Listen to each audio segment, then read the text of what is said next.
This is Tony and Mike in the morning on WICC 600, sponsored by Selco Heating and Air Conditioning. All right, good morning. We've got 9:08, Tony and Mike in the morning. Thanks for having a second cup of coffee here with us. By the way, we're at 46 degrees, and we do have sunshine. With us here in the studio is Blair Steinberg. She's with Au Pair in America. And Blair, we welcome you. How are you today? Good. Thank you for having me. I'm so happy to be here. Absolutely. It's nice to have you here. Au Pair in America. What exactly is an au pair? So an au pair is an international visitor between the ages of 18 and 26 that comes here to America on a J1 visa, which is a cultural exchange visa, to experience American life by going to school, living with an American family, and taking care of their children. Okay. Is it any different from being a nanny? It is. So, the word au pair literally means on par or equal to. So when you're having an au pair in your home, your au pair really becomes a part of your family. There are a lot of other differences as well. So with an au pair, your au pair lives in your home, like I said. So with that comes a number of benefits. First is convenience. So your au pair never gets stuck in traffic. She's never late, She lives in your home. Also, driving your children to and from, if you, let's say, maybe thinking about a daycare. You don't have to drive your kids to and from a facility of some sort because your au pair lives in your home. And, being someone who has a young child myself, anybody with a young child will tell you that the mornings are crazy. You've got to get your child ready, yourself ready, and, if you have your child care in your home, that convenience factor is huge. Also, flexibility. So, work today. Who works 9 to 5 anymore? I know so few people that have the traditional 9 to 5 work schedule. So with an au pair, you can actually make the child care schedule. So whatever hours you need for child care, as long as you're within the regulations of the program, you make the schedule. Okay, and I know, especially, we were talking off the mic about the weather, snow, things like that. When they cancel school, a lot of times these daycare centers, they shut down as well.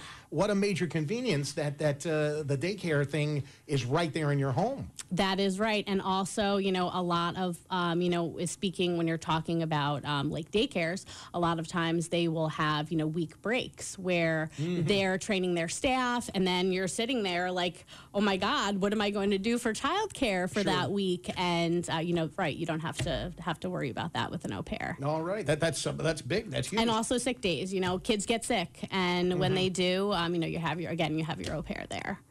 Good stuff. All right, we're talking with Blair with Au Pair in America. That's Blair with Au Pair. And what are some of the main responsibilities of an au pair? So obviously childcare. So, waking the children, playing with the children, obviously caring for the children. Also, light housekeeping, for example, like making the children's bed. If there's playtime, tidying up the playroom afterwards. Also, meal preparation for the children. All of those things are, within the realm of expectation for your au pair to be doing when she's working. Unlike a nanny, your au pair is not going to be left in charge of running the entire household. But as far as the children are concerned, when she's working, she can definitely clean up after the kids and help with the kids and help with homework and things like that. Okay, all right. Now, in addition to childcare, having an au pair could be a cultural experience. At Au Pair in America, they have au pairs from all over the world, right? That is correct. So actually, that's what makes our program so special, is we are a cultural exchange program. That is the foundation of this program, of the company, and we proudly recruit au pairs from over 55 countries.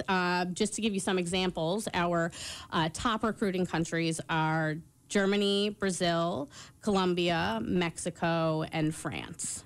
But again, we recruit from all over the world. Sure, and it could be very educational for the child because, when they're little like that, they pick up on things. So if the nanny is speaking, or the au pair, if they're speaking French, this just might rub off on the child. That would be cool. That is correct. That is a huge benefit of this program. people want their children to be exposed to other languages, other cultures. And the great thing is when you are looking for an au pair, you have the ability to really search by specifically what your family is looking for. We do have a database that's accessible 24/7. You can search by age preference, country of origin, languages spoken, hobbies of interest. I mean, really, you can pretty much, tailor your search to exactly what your family needs. Okay, and that was my next question. How does au pair in America find the perfect au pair for your family? So we have, on top of the search process, we have matching experts that work in our office that are there solely to help our families find the right candidates to look at. We also, as far as the au pair pool goes and screening goes, we have an office in London that is basically the office that helps, basically with the business with finding the au pairs that are interested in coming here to be a part of this program. And we at Au Pair in America vet all of the candidates before they're even in the pool for families to be able to view. So that's a huge piece as well. So you're having somebody in the pool already, that has previous child care experience, and really is a good fit for this program. Okay, and can we talk a little bit about cost and all of that? Sure. So when it comes to the hard costs of this program, you're basically looking at 3 fees for the hard costs. So there is a one-time $425 match fee that you're charged with your first contract. After that, that fee is completely waived. There is a annual program fee paid by the host family to Au Pair in America, which is $8,675. And then there is a weekly minimum stipend paid by the family to the au pair for the services that she's provided. And there are additional, soft costs to consider, but you can view all of those soft costs on our website at aupairinamerica.com. All right. Blair, unfortunately, we are running out of time, but is there anything else you want to add before we let you go? No, well, other than the fact that we are going to be at the Kids Fest on Sunday, so we're going to be there. We are going to be having a booth, and we have some of our local au pairs that will be there, local representatives, some activities for the children. So please, if you're attending that event on Sunday, April 2nd, please stop by the Au Pair in America booth and say hi. Yeah, now Kids Fest is going to be in Norwalk, right there at the Stepping Stones Museum. That's happening this Sunday, I believe, from 10 until 5. 5, that is correct. Okay, so that's Stepping Stones in Norwalk. And once again, what's your website if people want more information? So www.aupairinamerica.com. All right. All right. Very good. All right. All right, Blair. Thank you you so very much. Thank you for having me. All right. We got 9:16 at WICC.